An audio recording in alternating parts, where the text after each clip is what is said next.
मुर्शिदाबाद से health system तक के मुद्दों पर गरजे अधीर रंजन चौधरी।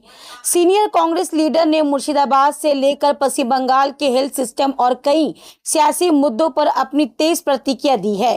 कांग्रेस के सीनियर नेता अधीर रंजन चौधरी ने मुख्यमंत्री की एडमिनिस्ट्रेटिव मीटिंग में मुर्शिदाबाद के एमपी और एमएलए को ना बुलाए जाने पर सवाल उठाया। उन्होंने कहा कि अगर किसी जिला के विकास और प्रशासन पर बैठक हो रही है तो वो वहां के जनप्रतिनिधियों को शामिल करना जरूरी है।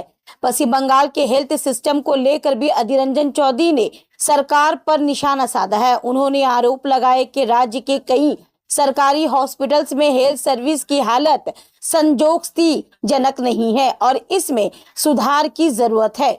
बहरामपुर में सदर हॉस्पिटल शुरू करने की मांग को लेकर भी उन्होंने जोर दिया और कहा कि इससे मुर्शिदाबाद के लोगों को बेहतर स्वास्थ्य सुविधाएं मिलेगी। अपनी सिक्योरिटी को लेकर भी अधीर रंजन चौधरी ने चिंता जाहिर की और कहा कि सुरक्षा के मुद्दों को गंभीरता से लिया जाना चाहिए। इसके अलावा उन्होंने कहा कि बार बार वॉइस सैंपल टेस्ट के लिए हाजिर न होने के मुद्दे पर भी प्रशासन उठाए और इस पर भी अपनी सियासी प्रतिक्रिया दी।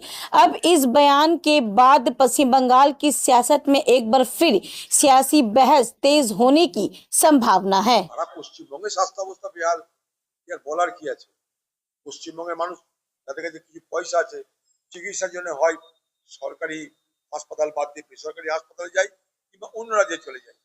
এই বহরমপুর শহরের দীর্ঘদিন আমাদের একটা দাবি আছে, এই শহরের যে নিজস্ব হাসপাতাল ছিল, এই শহরের হাসপাতাল টাউন হাসপাতাল এটা আরামসে করা যেতে পারে, তার রেস্টোরেশন করা হোক, রিনোভেশন করা হোক।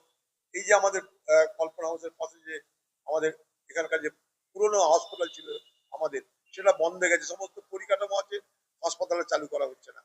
শহরের মানুষ এই হাসপাতালটা চালু হলে অনেক সুযোগ সুবিধা পায়, সে হাসপাতাল চালু করারও দীর্ঘদিন আমাদের দাবি আছে। পশ্চিমবঙ্গে স্বাস্থ্য ব্যবস্থা তো বেহাল হয়েই আছে, আর নতুন করে কি বলবো এটা নিয়ে? স্বাস্থ্য অবস্থা এমনই বেহাল যে সেখানে আরজি করার মতন কাণ্ড ঘটে। এই হচ্ছে পশ্চিমবঙ্গের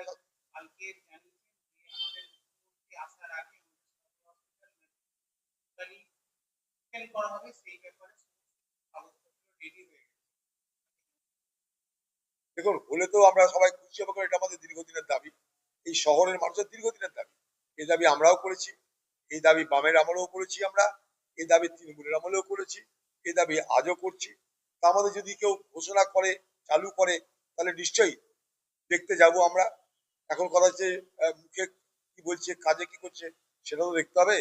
আর যেখানে মুখ্যমন্ত্রী নিজে আসছেন সেখানে এখানকার বিধায়ক কি করে ঘোষণা করে দিচ্ছেন এটা আমার মাথায় ঢুকছে না। আমরা তো চাবো মুখ্যমন্ত্রীর মুখ থেকে ঘোষিত হোক। মুখ্যমন্ত্রী আজকে রবীন্দ্র সদনে সে যদি নিজে ঘোষণা করে যে আমি সদর হাসপাতাল চালু করছি তাহলে মানুষের কিছুটা আশা ভরসা হবে। বাকি এমএলএ তাকে মুখ্যমন্ত্রী বলেছে কিনা জানা নাই, তাকে মুখ্যমন্ত্রী অথরাইজ করেছে কিনা জানা নাই যে হাসপাতাল তুমি ঘোষণা করে দাও, সেটা আমার জানা নাই। যেটা জানা নাই সেটা বলতে হবে না। এমএলএ মুখ্যমন্ত্রী আছে, সে নিশ্চয়ই আপনাদের সাথে দেখা করবে, তার কাছে কি ঘোষণা করবেন। তবে এখানকার সদর হাসপাতাল চালু করার দাবি দীর্ঘদিনের, এই দাবি আমরা দীর্ঘদিন ধরে করেছি, বাম আমলে করেছি, তৃণমূল আমলে করেছি, আজও